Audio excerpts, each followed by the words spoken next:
ಶವಗಳೇ ಎದ್ದು ಬರಲಿವೆ ಸಾಕ್ಷಿ ಹೇಳುವುದಕ್ಕೆ. ಧರ್ಮಸ್ಥಳ ಸುತ್ತ ನಡೆದ ಕೊಲೆಗಳಿಗೆ ರೋಚಕ ತಿರುವು.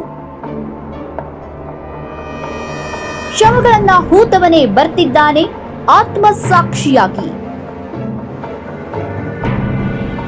ಕಾಮಾಂಧರಿಗೆ ಇನ್ನಿಲ್ಲಿಯ ನಿದ್ದೆ, ಸಾಬೀತಾದ್ರೆ ಜೈಲು ಮುದ್ದೆ. ಧರ್ಮದ ಹೆಸರು ಹೇಳ್ಕೊಂಡು ಅತ್ಯಾಚಾರ ಅನಾಚಾರಗಳನ್ನ ಮಾಡಿದ್ರು ಕರ್ಮ ಅನ್ನೋದು ಬೆನ್ನು ಬಿಡೋದಿಲ್ಲ ಅನ್ನೋದಕ್ಕೆ ಈ ಪ್ರಕರಣವೇ ಸಾಕ್ಷಿ. ಒಂದೆರಡಲ್ಲ, ಹತ್ತಾರಲ್ಲ, 400ಕ್ಕೂ ಹೆಚ್ಚು ಶವಗಳು ಸಿಕ್ಕಿ ಪ್ರಕರಣ ದಾಖಲಾಗಿದ್ರು ಒಂದು ಪ್ರಕರಣದಲ್ಲೂ ಆರೋಪಿ ಯಾರು ಅಂತ ಪತ್ತೆಯಾಗಿಲ್ಲ ಈ ಬೆಳ್ತಂಗಡಿ ತಾಲೂಕಿನಲ್ಲಿ. ಇನ್ನು ಸಿಗದೆ ಹೋದ ಶವಗಳೆಷ್ಟೋ ಯಾರಿಗೂ ಗೊತ್ತಿಲ್ಲ. ಇಂತಹ ನೂರಾರು ಅಮಾನುಷ ಸಾವುಗಳಲ್ಲಿ ಸದ್ದು ಮಾಡಿದ್ದು ಸೌಜನ್ಯ ಪ್ರಕರಣ ಮಾತ್ರ. ಆದ್ರೆ ಈ ಎಲ್ಲ ಪಾಪಗಳಿಗೂ ಒಂದು ಅಂತ್ಯ ಅನ್ನೋ ಹಾಗೆ ಈಗ ಒಬ್ಬ ನಿಗೂಢ ವ್ಯಕ್ತಿ ಮುಂದೆ ಬಂದಿದ್ದಾನೆ.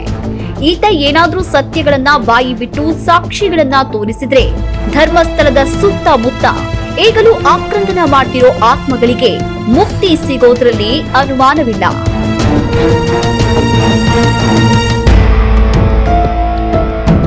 ಹೌದು, ರಾಕ್ಷಸರು ಮಾಡಿದ ಕೊಲೆಗಳನ್ನ ಮುಚ್ಚಿ ಹಾಕೋದಕ್ಕೆ ಸಹಕರಿಸಿದ ಆ ಶವಗಳನ್ನ ಹೂತು ಹಾಕ್ತಿದ್ದ ಒಬ್ಬ ವ್ಯಕ್ತಿ ಈಗ ಪಾಪ ಪ್ರಜ್ಞೆಯಿಂದ ನರಳಿ ಸತ್ಯವನ್ನ ಹೇಳ್ತೀನಿ ಅಂತ ಮುಂದೆ ಬಂದಿದ್ದಾನೆ.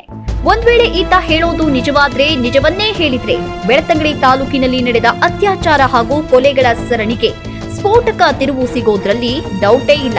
ಅದೇ ರೀತಿ ಕೆಲವರ ಕಚ್ಚೆ ಪಂಚೆಯಲ್ಲಿ 1, 2 ಎಲ್ಲ ಆಗೋದ್ರಲ್ಲಿಯೂ ಅನುಮಾನವಿಲ್ಲ.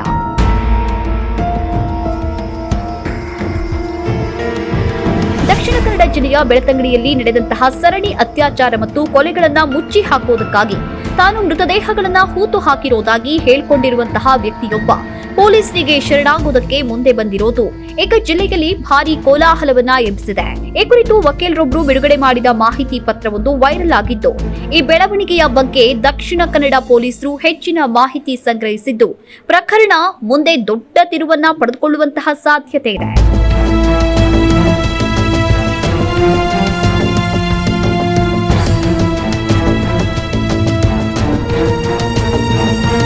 ಸರಣಿ ಅತ್ಯಾಚಾರ ಮತ್ತು ಕೊಲೆಗಳಿಗೆ ಸಂಬಂಧಪಟ್ಟಂತೆ ಮೃತದೇಹಗಳನ್ನ ಹೂತಿದ್ದ ವ್ಯಕ್ತಿ ತನ್ನ ಪಾಪ ಪ್ರಜ್ಞೆಯನ್ನ ಪರಿಹರಿಸಿಕೊಳ್ಳಲು ಪೊಲೀಸ್ ಠಾಣೆಗೆ ಶರಣಾಗಲು ನಿರ್ಧರಿಸಿರುವುದಾಗಿ ಪತ್ರವೊಂದು ಸಾಮಾಜಿಕ ಜಾಲತಾಣಗಳಲ್ಲಿ ಹರಿದಾಡ್ತಾ ಇದೆ. ನಾಗರಾಜ್ PN, ಓಜಸ್ವಿ ಗೌಡ ಹಾಗೂ ಸಚಿನ್ S ದೇಶಪಾಂಡೆ ಎಂಬ ವಕೀಲರ ಹೆಸರಲ್ಲಿ ಬಿಡುಗಡೆಯಾದಂತಹ ಈ ಪತ್ರದಲ್ಲಿ ಆ ವ್ಯಕ್ತಿ ಪೊಲೀಸರ ಸಮ್ಮುಖದಲ್ಲಿ ಹೂತಿರುವ ಮೃತದೇಹಗಳನ್ನ ಹೊರತೆಗೆಯಲು ಸಿದ್ಧನಿರೋದಾಗಿ ತಿಳಿದುಬಂದಿದೆ.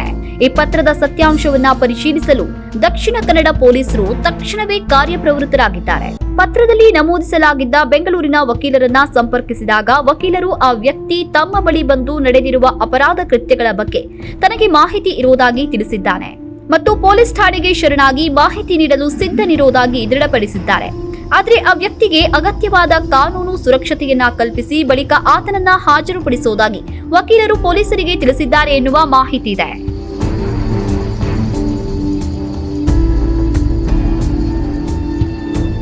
ಧರ್ಮಸ್ಥಳದ ಕರ್ಮಕಾಂಡಗಳ ಅಸಲಿ ಆಟ ಈಗ ಶುರುವಾಗಬಹುದು.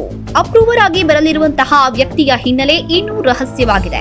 ಈಗಾಗಲೇ ಸಾಕ್ಷಿ ಹೇಳೋದಕ್ಕೆ ಬಂದಂತಹ ಅದೆಷ್ಟೋ ಜನ ಈ ಭಾಗದಲ್ಲಿ ಶವಗಳಾಗಿ ಹೋಗಿದ್ದು ಆತನಿಗೂ ಗೊತ್ತೇ ಇರುತ್ತೆ. ಬಹುಶಃ ಅಂತಹ ಸಾಕ್ಷಿಗಳ ಶವವನ್ನು ಆತ ಹೂತು ಹಾಕಿರಬಹುದು. ಹಾಗಾಗಿ ಈತನಿಗೂ ಜೀವಭಯ ಇದ್ದೇ ಇರುತ್ತೆ.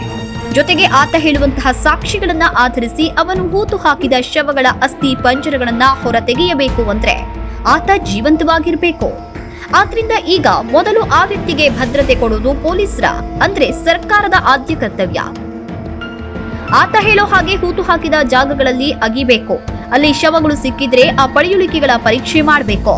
ಆ ಕೊಲೆ ಅಥವಾ ಸಾವು ಯಾವ ಸಮಯದಲ್ಲಿ ಆಗಿದೆ ಅಂತ ತಿಳ್ಕೊಂಡು ಆ ಸಮಯದಲ್ಲಿ ನಾಪತ್ತೆಯಾದವರನ್ನ ಹುಡುಕಿ ಆ ಕುಟುಂಬದವರ ಜೊತೆ DNA ಮ್ಯಾಚ್ ಮಾಡಬೇಕು. ಇಷ್ಟಾದ್ಮೇಲೆ ಆ ಸಾವು ಹೇಗೆ ನಡೀತು ಅಂತ ತನಿಖೆ ಮಾಡಬೇಕು. ಹೂತು ಹಾಕುವಾಗ ಈಗ ಸಾಕ್ಷಿಯಾಗಿರೋ ವ್ಯಕ್ತಿಯ ಜೊತೆ ಇನ್ನೂ ಯಾರ್ಯಾರಿದ್ರು ಅನ್ನೋ ತನಿಖೆಯೂ ನಡೆಯುತ್ತೆ. ಇದೆಲ್ಲಕ್ಕಿಂತ ಮುಖ್ಯವಾಗಿ ಈ ಶವಗಳನ್ನ ಹೂತು ಹಾಕೋದಕ್ಕೆ ಹೇಳ್ತಿದ್ದೋರು ಯಾರು, ಕೊಲೆಗಳನ್ನ ಮಾಡ್ತಿದ್ದೋರು ಯಾರು ಅನ್ನೋ ವಿಚಾರಣೆಯು ಗಂಭೀರವಾಗಿ ನಡೀಬೇಕು. ಇದಕ್ಕಾಗಿ ಖಂಡಿತವಾಗಿಯೂ ಒಂದು ವಿಶೇಷ ತನಿಖಾ ದಳ ರಚನೆ ಆಗ್ಲೇಬೇಕು. ಸಾಂದರ್ಭಿಕ ಸಾಕ್ಷಿಗಳ ಜೊತೆಗೆ ತಾಂತ್ರಿಕ ಸಾಕ್ಷಿಗಳು ಸಿಕ್ಕಿದ್ರೆ ಆ ಸಾವುಗಳ ಹಿಂದೆ ಇರೋರು ಅದೆಷ್ಟು ಬಲಿಷ್ಠರಾಗಿದ್ರು, ಅದೆಷ್ಟೇ ಪ್ರಭಾವಿಗಳಾಗಿದ್ರು, ಅದೆಷ್ಟೇ ಸಾವಿರಾರು ಕೋಟಿ ಹಣ ಇಟ್ಕೊಂಡಿದ್ರು ಜೈಲಿಗೆ ಹೋಗೋದು ತಪ್ಪೋದಿಲ್ಲ. ಆದ್ರೆ ಇದೆಲ್ಲ ನಿಜವಾಗಿಯೂ ನಡೆದು ಹೋಗುತ್ತಾ ಅನ್ನೋ ಅನುಮಾನ ಕೂಡ ಇದೆ. ಈಗ ಸಾಕ್ಷಿಯಾಗಿ ಮುಂದೆ ಬಂದಿರುವಂತಹ ಅನಾಮಿಕ ವ್ಯಕ್ತಿಯೇ ಒಬ್ಬ ಮಾನಸಿಕ ರೋಗಿ. ಅವನು ಹೇಳೋದೆಲ್ಲ ಸುಳ್ಳು ಅಂತ ಸಾಬೀತಾಗುವಂತಹ ಕೆಟ್ಟ ವ್ಯವಸ್ಥೆಯಲ್ಲಿಯೇ ನಾವಿದ್ದೀವಿ. ಹಾಗಾಗಿ ಮುಂದಿನ ಹಂತದಲ್ಲಿ ಈ ಪ್ರಕರಣ ಏನ್ ಬೇಕಾದ್ರೂ ಆಗಬಹುದು, ಯಾರು ಯಾವಾಗ ಬೇಕಾದ್ರೂ ಬದಲಾಗಬಹುದು. ಆದ್ರೆ ಹಾಗಾಗದಿರಲಿ, ಈ ಸಲವಾದ್ರೂ ಕಾಮಾಂಧ ಅತ್ಯಾಚಾರಿಗಳ ಮುಖವಾಡದ ಜೊತೆಗೆ ತೊಟ್ಟ ಬಟ್ಟೆಯೂ ಕಳಚಿ ಹೋಗಿ ಜನರ ಮುಂದೆ ನಗ್ನರಾಗಲಿ ಅಂತ ಹಾರೈಸೋಣ.